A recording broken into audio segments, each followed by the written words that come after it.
Narito ang iyong pang-araw-araw na horoscope para sa Gemini para sa araw ng March 10, 2026. Sa pagdating ng liwanag ng araw na ito ng March 10, mararamdaman mo ang isang napakalakas na kuryente ng talino at kuryosidad na nagmumula sa mga planeta na nagtutulak sa iyo na makipag-ugnayan sa iyong paligid ng may mas malalim na katuwiran. Ang iyong isipan ay magiging kasing bilis ng kidlat sa pagbuo ng mga bagong ideya na magbibigay ng solusyon sa mga usaping matagal mo nang pinag-isipan, habang pinapanatili ang iyong dangal at integridad sa bawat salitang bibitawan mo ngayong maghapon.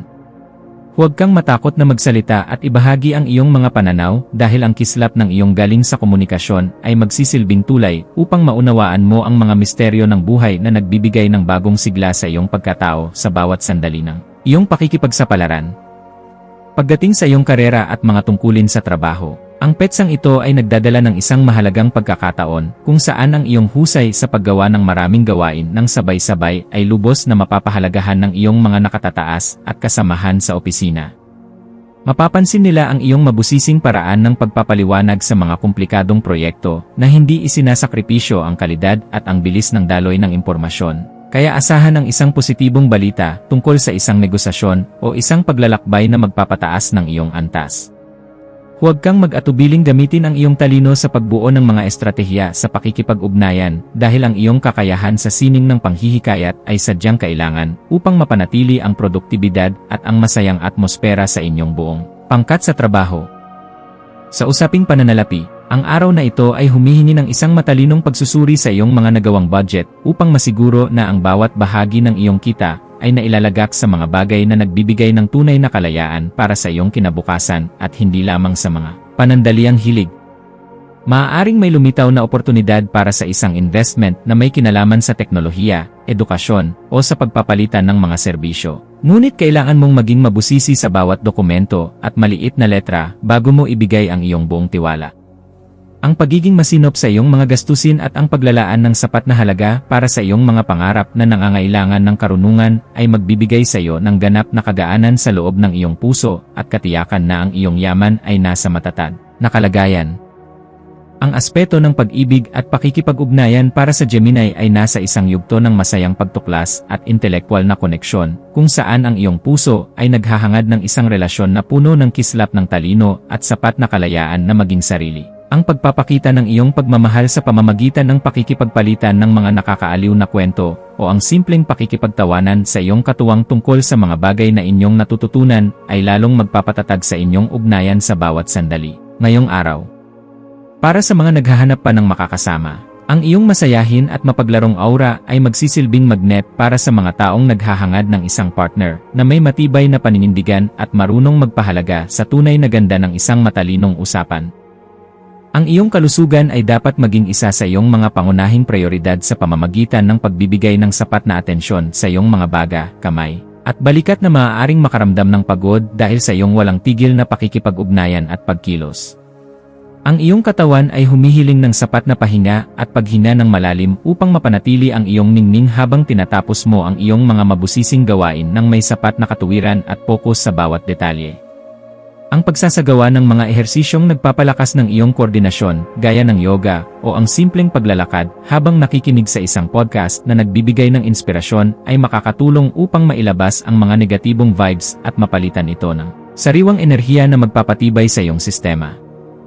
Sa iyong pakikipagkapwa-tao, ang iyong papel bilang isang matalinong tagapamagitan at mapagkakatiwalaang kaibigan ay magiging sentro ng atensyon, lalo na sa mga taong nangangailangan ng iyong mabusising payo upang mahanap ang tamang salita sa kanilang sitwasyon. May isang kakilala o malapit na kapatid na maaaring lumapit sa iyo upang humingi ng tulong tungkol sa kung paano magkakaroon ng mas malinaw na pananaw sa isang gusot, at ang iyong mga salita ay magsisilbing gabay na magbibigay ng liwanag.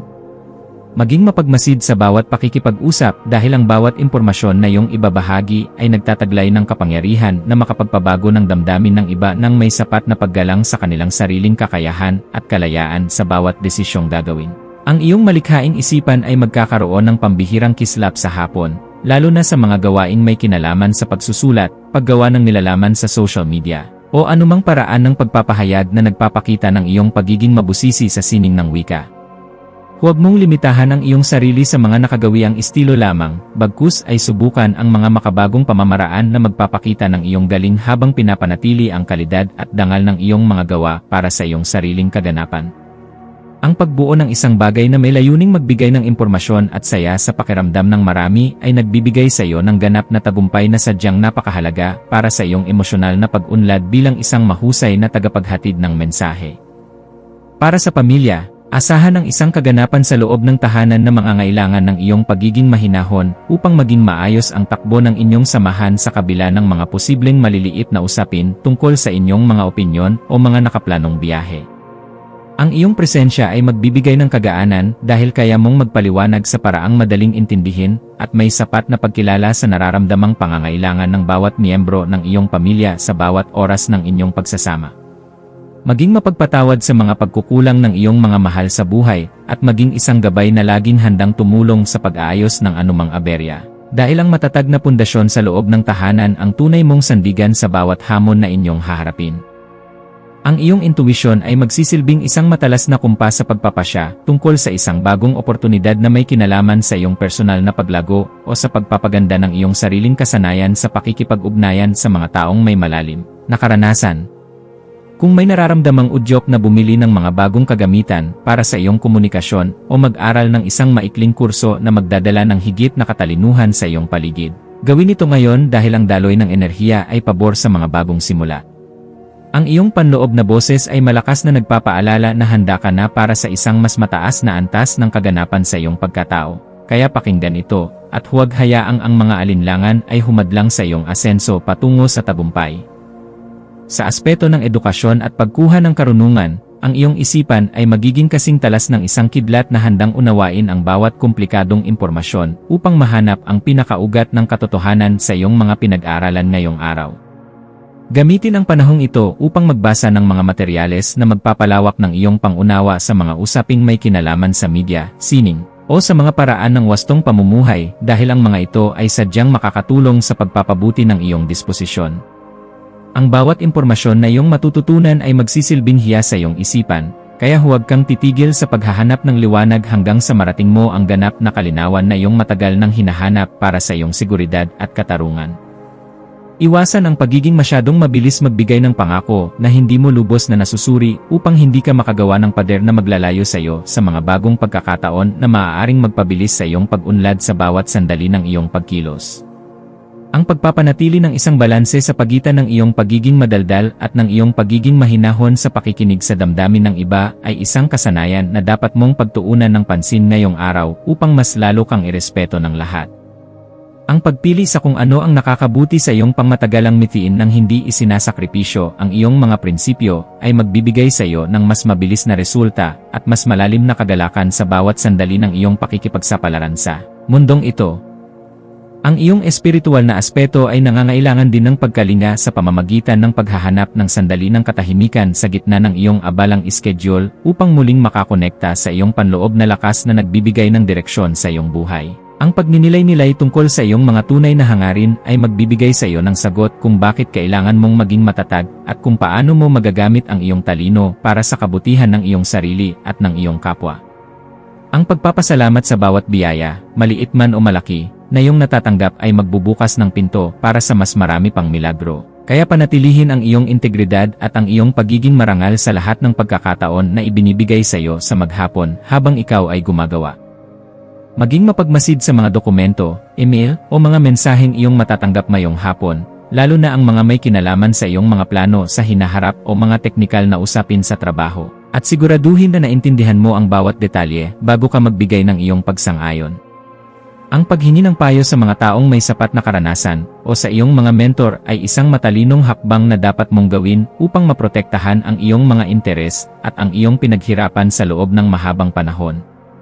Ang pag-iingat sa ganitong mga usapin ay magbibigay sa iyo ng kapanatagan na ang iyong mga hakbang ay nasa loob ng katuwiran at hindi ka malalagay sa alanganin dahil lamang sa kakulangan sa mabusising pagsusuri ng bawat datos. Sa pagdating ng gabi, maglaan ng oras upang ayusin ang iyong kapaligiran at ang iyong isip sa pamamagitan ng paggawa ng mga bagay na nagpapakalma sa iyong sistema gaya ng paggawa ng listahan ng mga pasasalamat o pag-aayos ng iyong mga libro. Ang kaayusan sa iyong kapaligiran ay direktang nakakaapekto sa iyong pakiramdam. Kaya ang pagliligpit ng iyong mga kagamitan at ang pag-aayos ng iyong kwarto ay makakatulong upang maalis ang mga tensyon sa iyong isipan na dulot ng sobrang pagpapakapagod. Ang pagpapasalamat sa bawat tagumpay na iyong nakamit sa araw na ito ay magpapanatili sa iyong positibong disposisyon, na siyang magsisilbing magnet para sa mas magagandang balita na darating sa iyong pintuan bukas para sa iyong patuloy na ikaunlad at kagalakan sa araw-araw. Bilang huling payo para sa iyo, laging tandaan na ang tunay na lakas ay matatagpuan sa pagkakaroon ng isang mapayapang puso na laging handang umunawa sa sarili at sa ibang tao nang may sapat na pagmamahal sa bawat sandali ng iyong pagkilos. Manatiling nakatutok sa iyong sariling landas habang nagpapakita ng malasakit sa mga taong nasa paligid mo, dahil ang kaganapan ng iyong pagkatao ay matatagpuan sa pagbabahagi ng iyong liwanag ng may dangal sa lahat ng pagkakataon na ibinibigay sa iyo. Hayaang ang liwanag ng karunungan ang maging gabay mo sa pagtahak sa daan ng iyong mga adhikain, at maniwala ka na sa bawat pagsusumikap mo na magpakita ng kabutihan, mayroong magandang bukas na naghihintay para sa iyo sa bawat sandali.